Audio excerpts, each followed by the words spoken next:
it's Crystal from Adventuring with Crystal.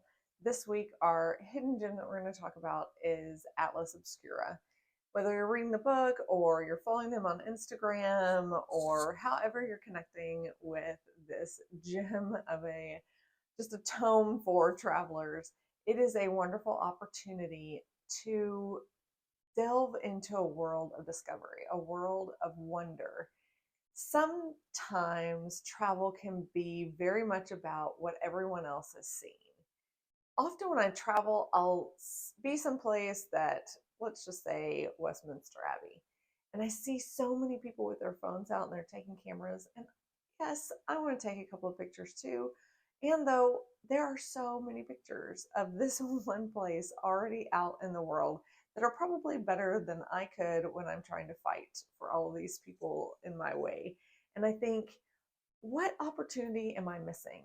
When my husband and I went to England, one of the things that he wanted to do was find the oldest pub that he could possibly find and go have a beer there. And the beer was terrible because they love warm beer over there. It's just a thing.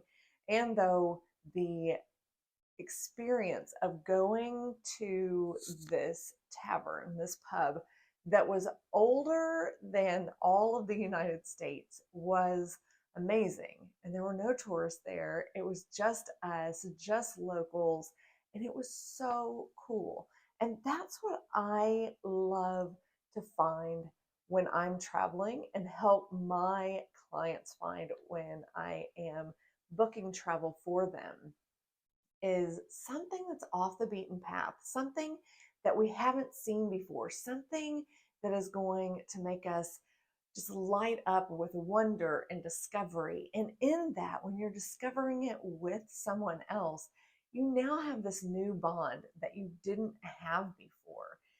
Something that you can remember and tie to this single point when we found this together. There are going to be so many places, whether they are in your own backyard or if they're someplace far abroad, that will fill you with this sense of wonder, bring you in connection with the people that you're with and the people that created this. When I was reading the book, it was so interesting how people would build these monuments to science or to ideas or something that they were learning.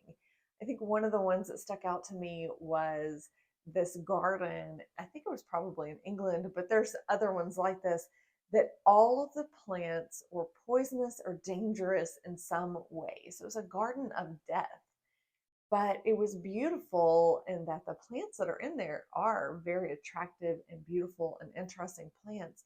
But somebody had this idea of, I want to take something that is morbid and it could be grotesque like death, and I want to build this garden. And you can still go, you just have to, first of all, it's not open very often, but you also probably have to sign a waiver or something like don't touch. I wouldn't bring children because things in there really could kill you. And though somebody thought differently, somebody didn't go along with the norm. I'm not saying that there is anything wrong with wanting to see the Eiffel Tower or see Westminster Abbey. I want to see those things too. And I also want to spend some time just getting lost, just discovering. When we went to Gatlinburg this past summer, my husband and my mom and I and the two teenagers that were with us went on the art trail. And that was so cool because it was something that a lot of people aren't doing, but we got to see some really interesting art and shops and things that people are pouring their life into. One shop was half magic shop and half wooden carvings. And it was so cool because somebody that built this really loved magic and wanted to have a place where others could come and learn magic and find magic tricks and just be immersed in that world. And on the other side, you have someone who is also creating a kind of magic in this art.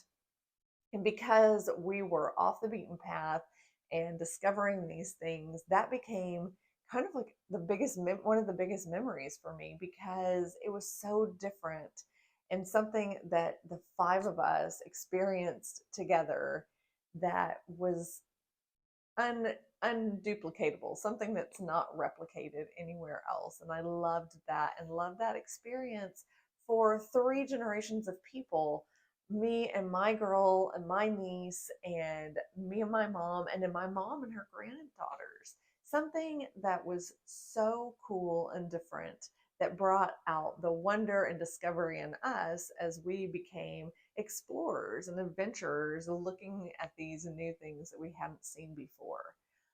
In whatever capacity, I do encourage you to make time for wonder and discovery in your life.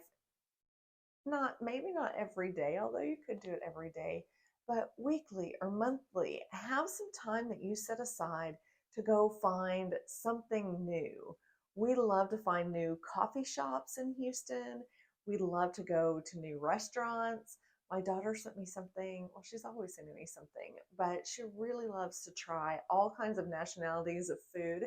So, Korean street food, and Indian street food, and things that we're not going to find down the street. It's not a Whataburger or a Chili's or any of those things, but something that's brand new that we're going to discover together that we don't already have a schema for. So as we're learning it, our brains are letting go of the norm and we're together building this new pathway together.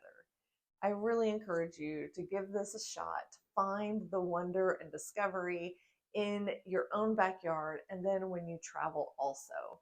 And if you'd love some help with discovering that, let me know. I would be more than happy to work with you. We can set up a discovery call or we can set up an itinerary, however it is that you want to work with me. And we can begin to build those times of wonder and discovery into your travels also.